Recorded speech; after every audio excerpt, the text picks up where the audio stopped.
வணக்கம் மக்களே!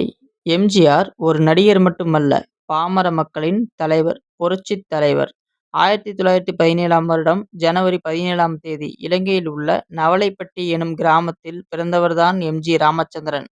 சின்ன வயதில் பல கஷ்டங்களை சந்தித்து, நாடக மேடைகளில் நடித்து தனது பயணத்தை ஆரம்பித்தார். பின்னர் தமிழ் சினிமாவில் நுழைந்து 130க்கும் மேற்பட்ட திரைப்படங்களில் நடித்தார். அதில் சிறந்த 15 திரைப்படங்களை நாம் பார்க்க போகிறோம். இந்த வீடியோவை ஸ்கிப் பண்ணாம ஃபுல்லா பாருங்க. வாங்க வீடியோக்குள்ள போலாம்.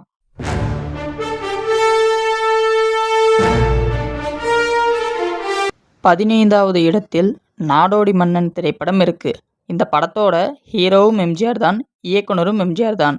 இந்த படம் ஓடவில்லை என்றால் நான் நாடோடி, ஓடினால் நான் மன்னன் என்று எம்ஜிஆர் சொல்லியிருப்பார்.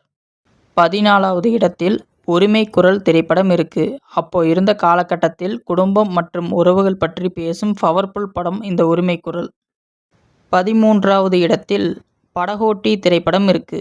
கடற்கரை மக்களின் வாழ்க்கையை தத்ரூபமாக எடுத்துக்காட்டிய ஃபீல் குட் திரைப்படம். இந்த படத்தில் வரும் தொட்டால் பூமலரும் சாங் இன்னைக்கு வரைக்கும் பல பேரோட ஃபேவரட் சாங்க. 12வது இடத்தில் ரிக்ஷாக்காரன் திரைப்படம் இருக்கு. எம்ஜிஆர் ஒரு சாதாரண ரிக்ஷா ஓட்டுநராக நடித்து தேசிய விருது வாங்கிய திரைப்படம் இதுதான். இந்த படத்தில் வரும் அழகிய தமிழ் மகள் இவள் பாடல் இன்னைக்கு வரைக்கும் ட்ரெண்டிங்கில் இருக்கு. 11வது இடத்தில் அடிமை பெண் திரைப்படம் இருக்கு. அடிமைகளாலும் அரசனாக முடியும் என்கிற கதையை சொன்ன படம். அன்னையர் தினம் அன்று தாயில்லாமல் நானில்லை பாடலை கேட்டிருப்போம். அந்த பாடல் இந்த படத்தில்தான். 10வது இடத்தில் நீரும் நெருப்பும் திரைப்படம் இருக்கு. இந்த படத்தில் எம்ஜிஆர் இரட்டை வேடத்தில் நடித்திருப்பார். அண்ணன் தம்பி இருவரும் ஒரே பெண்ணை விரும்புவது போல் திரைக்கதை அமைக்கப்பட்டிருக்கும். ஒரு எம்ஜிஆர் ஹீரோ, ஒரு எம்ஜிஆர் வில்லன். அப்ப படம் எப்படி இருக்குன்னு இமேஜின் பண்ணி பாருங்க. 9வது இடத்தில் நல்ல நேரம் திரைப்படம் இருக்கு. இந்த படத்தில் எம்ஜிஆர் யானை வளர்ப்பவராக நடித்திருப்பார். மனிதனுக்கும் மிருகத்திற்கும் உண்டான நட்பை எடுத்துக்காட்டும் விதமாக திரைக்கதை அமைக்கப்பட்டிருக்கும். உழைப்பாளர் தினமன்று ஓடி ஓடி உழைக்கணும், ஊருக்கெல்லாம் கொடுக்கணும். இந்த பாடலை கேட்டிருப்போம். அந்த பாடல் இந்த படத்தில்தான். 8வது இடத்தில் வேட்டைக்காரன் திரைப்படம் இருக்கு. இந்த படத்தில் எம்ஜிஆர் பயம்னா என்னன்னே தெரியாத துணிச்சல் மிக்க வேட்டைக்காரனாக நடித்திருப்பார். காதல், காமெடி, சண்டை என இந்த படத்தில் அனைத்து காட்சிகளும் அற்புதமாக இருக்கும். 7வது இடத்தில் அலிபாபாவும் 40 திருடர்களும் திரைப்படம் இருக்கு. பிளாக் அண்ட் ஒயிட் திரைப்படம் வந்து கொண்டிருந்த காலகட்டத்தில் தமிழில் முதல் முறையாக வந்த கலர் திரைப்படம் இதுதான். இந்த படம் ஒரு மேஜிக் ஃபேண்டசி திரைப்படம். இந்த படத்தில் வரும் அழகான பொண்ணு நான், மாசிலா உன்னை காதலி என அனைத்து பாடலும் ஆல்பம் ஹிட். 6வது இடத்தில் அன்பேவா திரைப்படம் இருக்கு. எம்ஜிஆர்னா சண்டை படம் தானே சொன்ன மக்கள் முன்னாடி என்னால் காதல் படமும் பண்ண முடியும்னு எம்ஜிஆர் ப்ரூவ் பண்ண திரைப்படம் தான் இந்த அன்பேவா.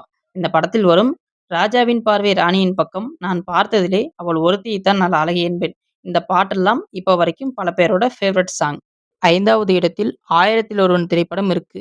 அடிமைகளில் ஒருவன் ஆயிரத்தில் ஒருவன் ஆனதுதான் இத்திரைப்படத்தின் கதை. ஆனால் எம்ஜிஆர் ஆயிரத்தில் ஒருவன் அல்ல, கோடியில் ஒருவர். இதுவரை இவரைப் போல் ஒரு நல்ல மனிதர் பிறக்கவில்லை, இனி பிறக்கப் போவதும் இல்லை. 4வது இடத்தில் குடியிருந்த கோயில் திரைப்படம் இருக்கு. இந்த படத்தில் எம்ஜிஆர் இரட்டை வேடத்தில் நடித்திருப்பார். சின்ன வயதில் பிரிந்த அண்ணன் தம்பி இருவரும் எப்படி ஒன்று சேர்ந்தார்கள் என்பதே இந்த படத்தின் கதை. இந்த படத்தில் வரும் ஆடலுடன் பாடலை கேட்டேன், துள்ளுவதோ இளமை. இந்த பாட்டெல்லாம் இப்ப வரைக்கும் ட்ரெண்டிங்ல இருக்கு. 3வது இடத்தில் நினைத்ததை முடிப்பவன் திரைப்படம் இருக்கு. இந்த படத்தில் எம்ஜிஆர் அவர்கள் மிகவும் ஸ்டைலாக நடித்திருப்பார். இந்த படத்தில் எம்ஜிஆர் இரட்டை வேடத்தில் நடித்திருப்பார். இந்த படத்தில் ஆக்ஷன் மற்றும் சென்டிமெண்ட் இரண்டும் சூப்பராக இருக்கும். கண்ணை நம்பாதே பாடல் இன்று வரை பல பேரோட ஃபேவரட் சாங்ல ஒன்று. 2வது இடத்தில் எங்கு வீட்டு பிள்ளை திரைப்படம் இருக்கு. இந்த படம் எம்ஜிஆர் அவர்களின் சினிமா வாழ்க்கையில் ஒரு மிகச்சிறந்த திரைப்படம். இந்த படத்தில் எம்ஜிஆர் இரட்டை வேடத்தில் நடித்திருப்பார். ஒரு பயந்த எம்ஜிஆர், ஒரு தைரியமான எம்ஜிஆர். இந்த படம் வசூல் ரீதியாக மிகப்பெரிய வெற்றி அடைந்த திரைப்படம். இந்த படத்தில் வரும் நான் ஆணையிட்டால் பாடல் இன்று வரை அரசியல் மற்றும் மேடை நிகழ்ச்சிகளில் ஒலிக்கிறது.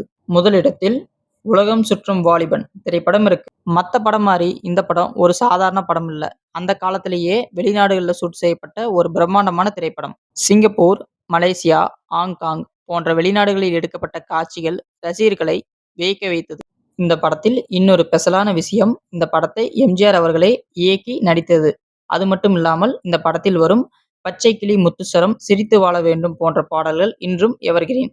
இந்த 15 படங்கள் மட்டும் இல்லாமல் எம்ஜிஆர் நடித்த ஒவ்வொரு படமும் ஒவ்வொரு மெசேஜுடன் தான் இருந்தது. அதனால்தான் இன்றும் மக்கள் மனதில் எம்ஜிஆர் ஒரு நடிகராக அல்ல, ஒரு லெஜெண்டாக வாழ்ந்து கொண்டிருக்கிறார். இந்த 15 படங்களில் உங்களுக்கு பிடித்த எம்ஜிஆர் படம் எதுவென்று கமெண்ட் பண்ணுங்க. இந்த மாதிரி வீடியோஸ் உங்களுக்கு பிடிக்கும்னா நம்ம சேனலை சப்ஸ்கிரைப் பண்ணிட்டு அந்த பெல் பட்டனை கிளிக் பண்ணிருங்க. அப்படியே ஒரு லைக்கும் பண்ணிருங்க. மீண்டும் அடுத்த வீடியோவில் சந்திக்கும் வரை நன்றி, வணக்கம்.